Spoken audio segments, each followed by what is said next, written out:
Donnie and Dolly. The team is supported by ableauctions.ca. Closing your business? We can help. My intention is not to use buyouts. I get the support from Jim and the ownership here to be, to put a competitive team in place here. But my vision too is like, if you do buyouts now, they might affect you down the road. And I just think that this group is touching the surface of becoming a good team. So I don't want to use buyouts if we don't have to. I don't want to use buyouts. It's going to affect us in a couple of years when this group is actually hopefully taking off. Patrik Allvin yesterday at Rogers Arena. Rick Tocchet was there as well. I think that was the number one takeaway from yesterday's press gathering with Allvin and Tocchet, that the Canucks don't plan to use buyouts in the offseason in order to create cap space. A lot of people found that surprising. We'll talk about that in a second with Iain MacIntyre.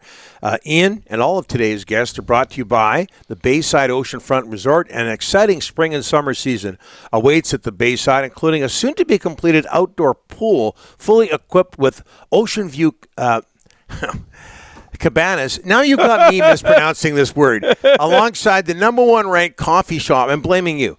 Number one ranked coffee shop in Parksville, the Bay Cafe, is just steps away. Call 250-248-8333 now to book your reservation. And mention Donnie and Dolly for 10% off your nightly room rate. Also, be sure to grab some Donnie and Dolly merch now on sale at the Bayside.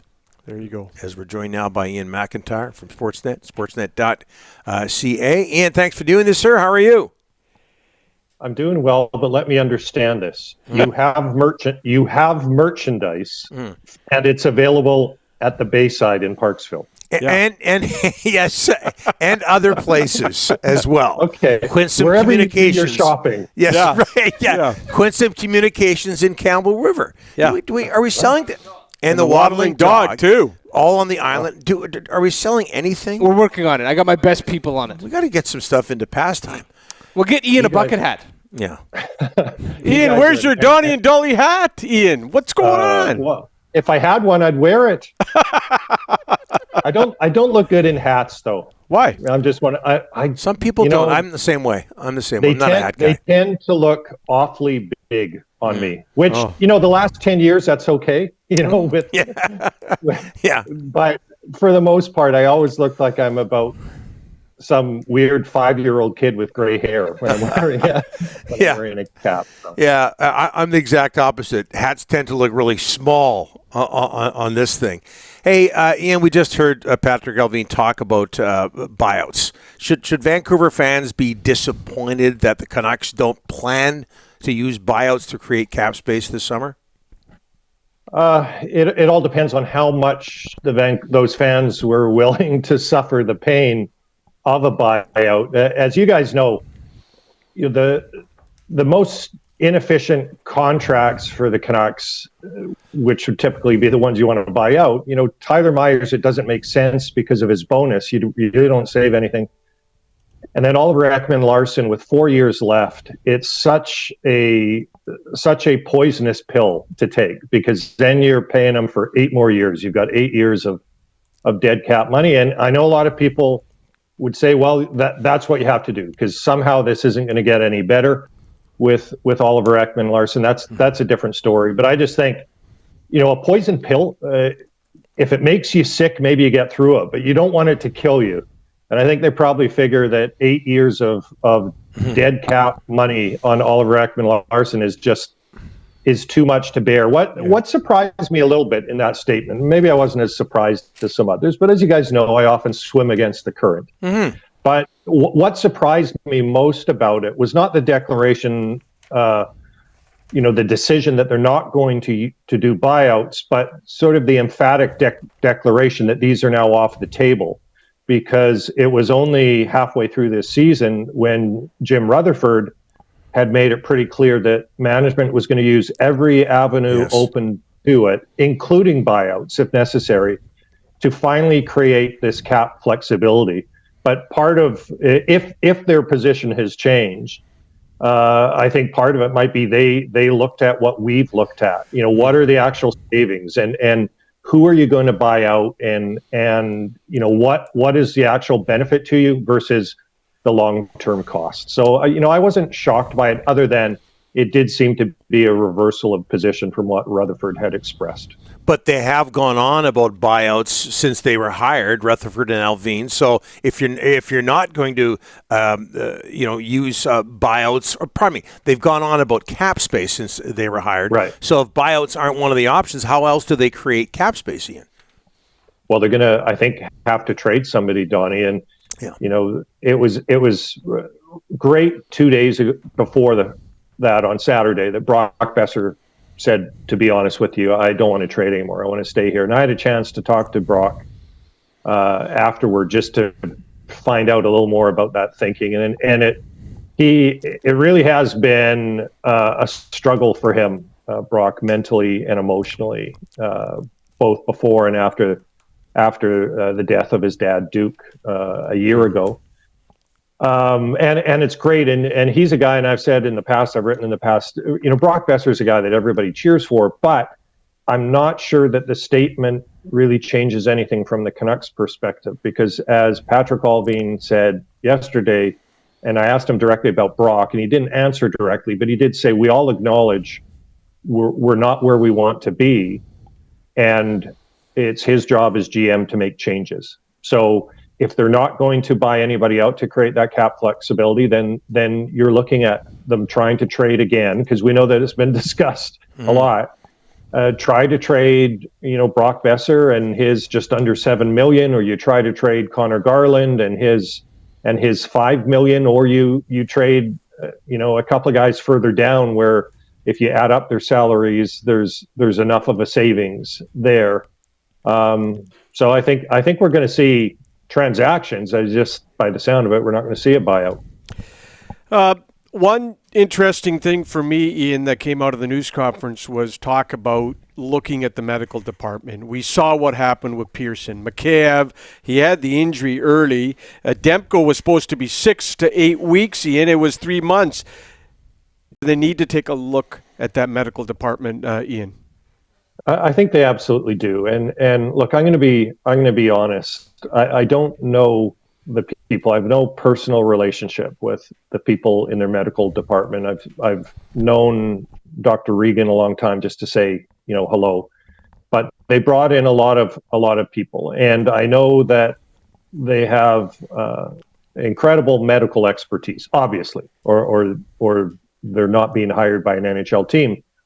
But they gave up a lot of NHL medical experience when they made the changes.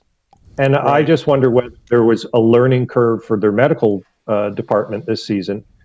Whatever it was, the Tanner Pearson thing, was a disaster. Medically, it's a disaster. Who knows where this is going to end? And sadly for Tanner Pearson, he may not play again, but we all hope that he does. Yep.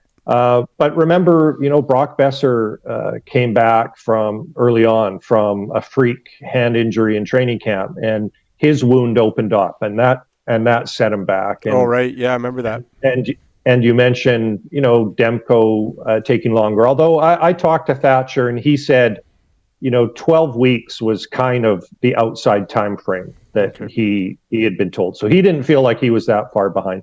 But I absolutely do think they have to, they review everything, and they should. You're not doing your due diligence as an organization if you're not reviewing things, especially in a season where the team failed again to achieve its goals, and there were these off-ice issues and a lot of drama. Of course, you have to review things, but the main thing that I think you need to do with your medical staff is you have to make sure that the players believe and trust that they're getting absolutely the best care possible.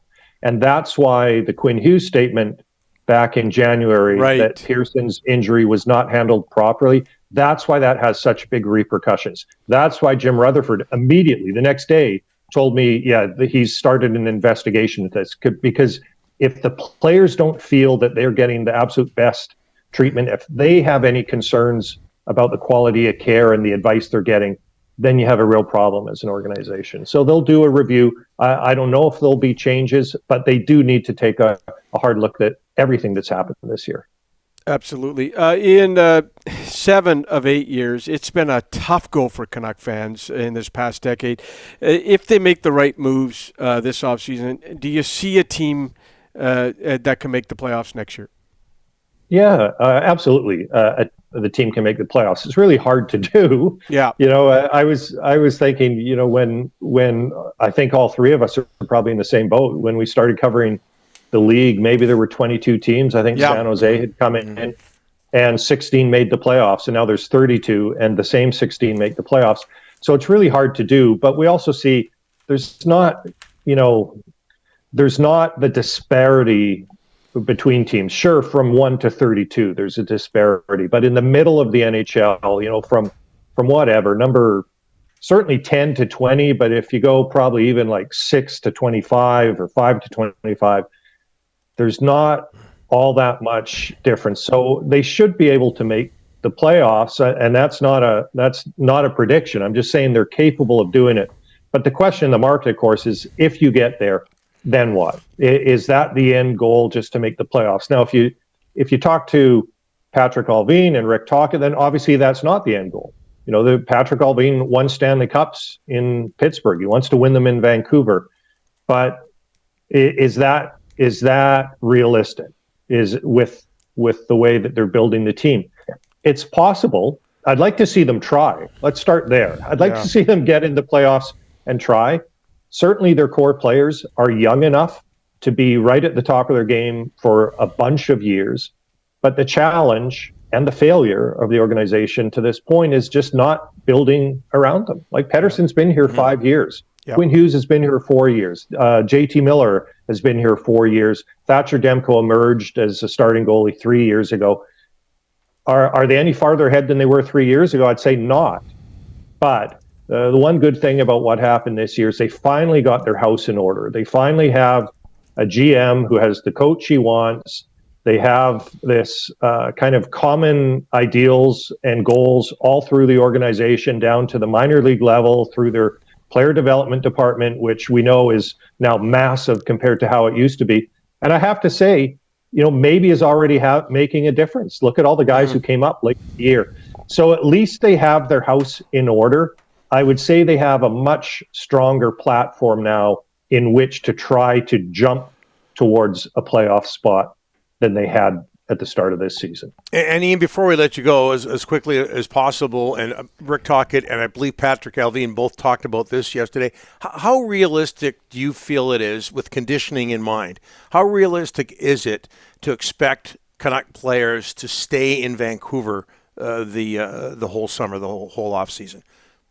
I don't think it's realistic to think that they'd stay here the whole off season. But I do most think of it, it's real. Yeah, I do think it's realistic that they can encourage the guys and get most of them to accept coming back earlier. So maybe you've got the group together in early August instead of the start of September.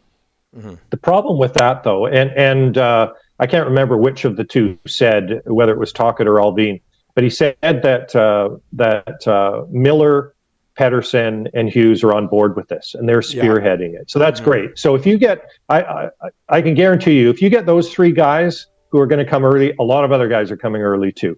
The problem is the organization, and this really should be an embarrassment for them. The organization does not have a practice facility. Yep. The organization has never had a practice facility. They did have a partnership with 8 rinks back in the 90s. Where they at least had some space, and they had all the training facilities they needed there at 8 rinks, but they've got nothing to give these players when they show up. So it's a bit of a logistical nightmare. Yeah, you can find ice, and once you establish which ice it is, you can book it for a month, so at least day after day you know where you're going to be. But what about all the equipment that you lug in, lug out? What about the medical stuff, where guys still have to go to Rogers Arena? Maybe if they have a workout and they're a little, do they go to Rogers Arena after the workout at whether it's UBC or 8 rinks or wherever they are? It just complicates things a lot, and we've heard it talked about for years, literally. In fact, a year ago, I think Jim Rutherford, if I'm remembering correctly, said at the year-end press conference a year ago that they were closing in on some land, and they hope to have something pretty soon. Well, we're a year later, and it doesn't seem like anything's any sooner. And Patrik Allvin, when he was asked about it yesterday, was talking about the city of Vancouver as if the city should, I don't know if that's what he meant, but it sounded like he was suggesting, well, the city should bear the cost for this. Good luck with that. The Canucks, they're $1 billion enterprise, right? They need to build a practice rink. Yeah, big time. Yeah, I think they're one of only 2 teams in the NHL without a practice facility. Above and beyond, Ian, we want to get you on soon again, okay? Appreciate it. Thanks, guys. We did have some things to talk about this year, didn't we? Oh, absolutely. Yeah. I think we left stuff on the table, too. Ian. We did. Thanks for that. I appreciate it. See you guys.